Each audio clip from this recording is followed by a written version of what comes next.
To be able to get easy access to our history and our common memory, that's very important for me as a minister.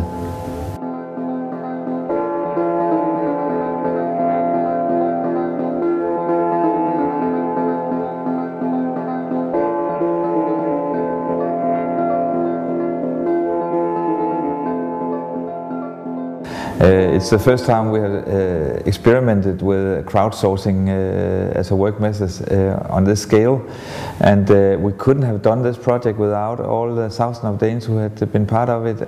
Ordinary Danes has made a very unordinary project together. In a way, we have activated a collective memory on a level that we have never experienced before. So, as a Minister for Culture, I'm so happy.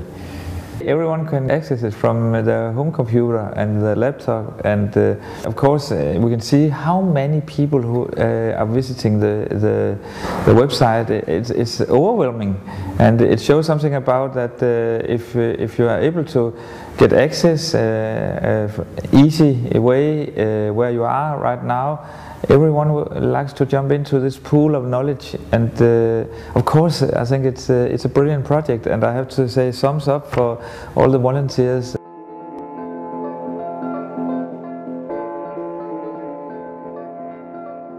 I think it's very important because otherwise the memory is stuck in the institutions and are not able to be shared with the ordinary Dane and the ordinary citizen. So digitalization is part of a certain kind of democratic viewpoint about how can we learn together, and how can we be more critical citizens, and how can we be more clever citizens, and how can we be more creative citizens. So for me, digitalization is so much about taking the Enlightenment project to the next level.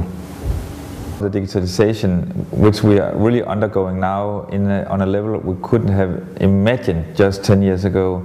We've been talking about digitalization for 20 years, but now everything is happening very concretely.